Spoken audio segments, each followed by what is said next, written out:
Hello. Hello sir, నా పెన్లో నన్ను కొడుతుంది సార్, జల్దీ రండి. కష్టం రా, ఇంకో గంట అవుతుంది. ఎందుకు సార్? జీబుది లైట్ ఖరాబ్ అయిందిరా. పట్టవైటి లైట్లు ఎందుకు సార్?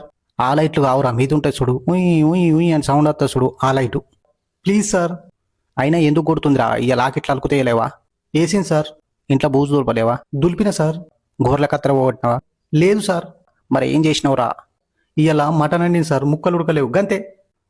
బా, 800 రూపాయలు గంగల పెట్టినవురా, కొట్టుట్ల తప్పే లేదు. ప్లీజ్ అట్ట అనకూరి సార్. ఆ కాదు, మటన్ ఎట్లా ఫెయిల్ చేసినవరా నువ్వు? నూనెలో మటన్ ఎంతసేపు గోలిచ్చినావు చెప్పరా, నువ్వు చెప్పు నాకు. ఒక 15 నిమిషాలు గోలిచ్చింది సార్, తర్వాత ఉప్పు కారం వేసి గంట సేపు ఉడికిచ్చిన, అయినా ఉడకలే, నన్నేం చేయమంటారు? తప్పు చేసినవరా. ముక్కలు మెత్తగా అయ్యాక నూనెలో గోలియాలరా. ఆ ఉడికినట్టు అనిపిస్తేనే ఉప్పు కారం వేసి నీళ్ళు పోయాలి. తర్వాత నువ్వు గంట అవసరం లే, ఒక్క 20 నిమిషాల నుంచి నేయాలి, కూర అయిపోతుంది. ఇప్పుడు ఏం చేయాలి సార్? మేము వచ్చేదాకా సద్ద మీద దాక్కో. ఒకవేళ దొరికితే ఈపులు ఎంత గుద్దు కానీ సాతిలా గుద్దగద్దాను. ఎందుకు సార్? చచ్చిపోతావు.